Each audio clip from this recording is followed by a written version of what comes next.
Everyone has been preparing for almost a month now. Everybody has been so excited, and we are so excited that you're all here to watch us.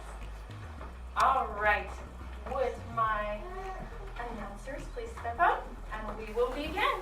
I'd like to present you the play, Anansi and Snake. From Africa comes the tale of Anansi. He is a spider who uses his intelligence to outsmart larger creatures. Today we're going to do Anansi stories and try to figure out Anansi's tricks.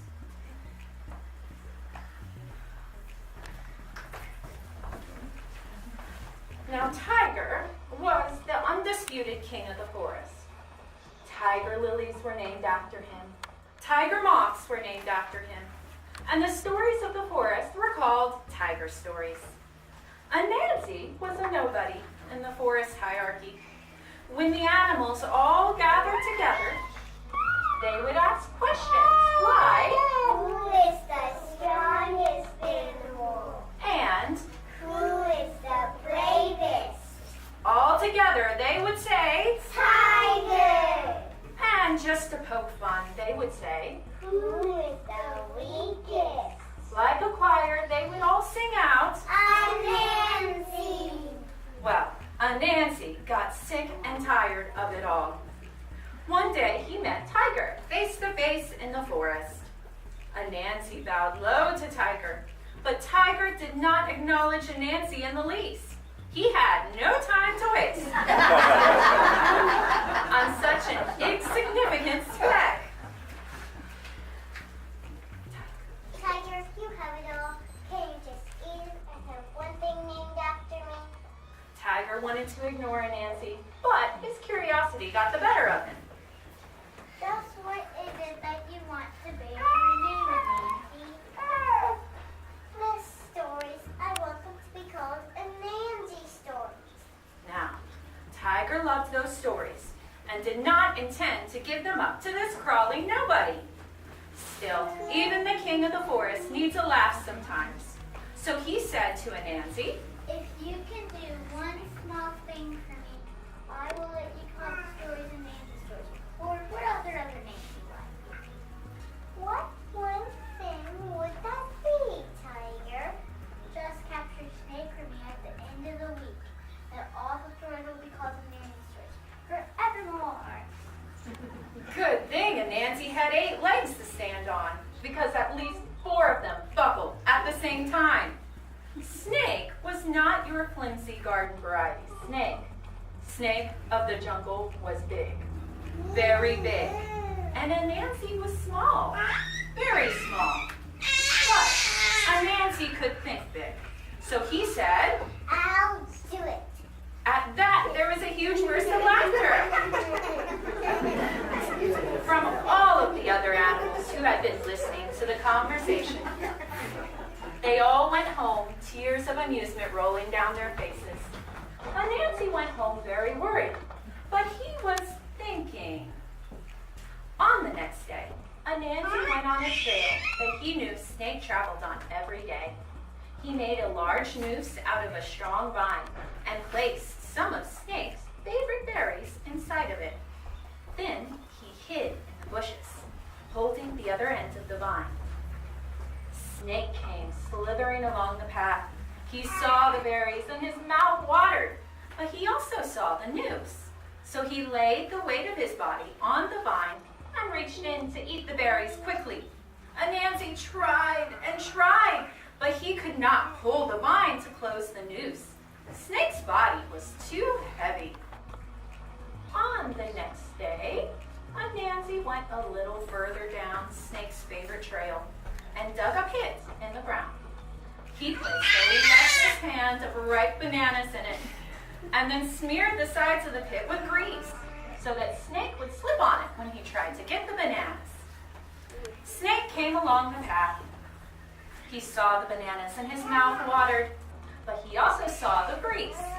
So he wrapped his tail around a thick tree trunk, reached into the hole with his head, and ate the bananas.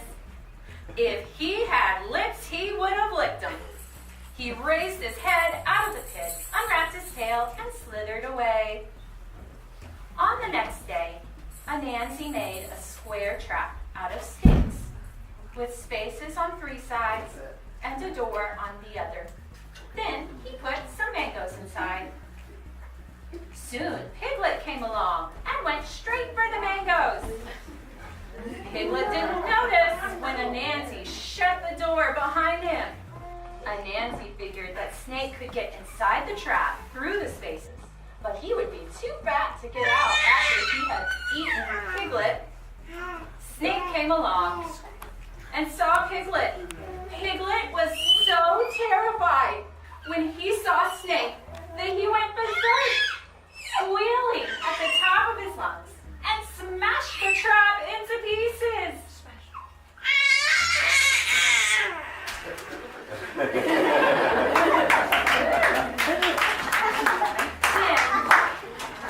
Then Piglet fled into the bushes, and Snake's mouth didn't even get a chance to water. On the next day, it was Friday, and Anansi was still snakeless. He went to Snake's house and sat outside, looking dejected. Snake came out and looked at Anansi in surprise. You're not too smart, huh? All week long you tried to catch me, and now you're sitting in my yard? Yes, it's true. I was trying to catch you, but you caught. And the other end wanted me to talk behind your back. I'm so sorry, Mom.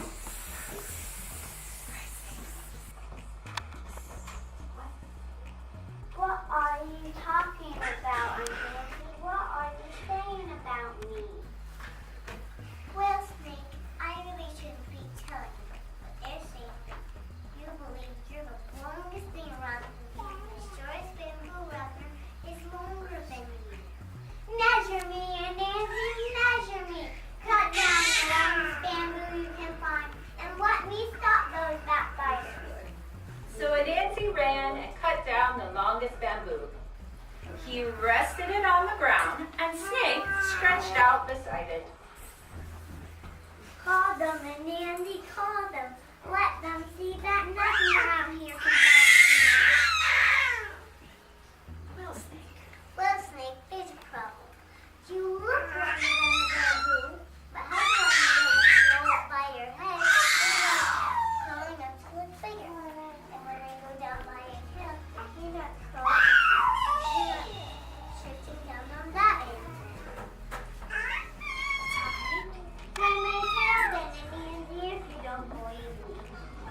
By this time, some curious animals were gathering around to watch. So Anansi tied Snake's tail tightly to the bamboo with some vines. And then he said to Snake, Stretch, Snake, stretch.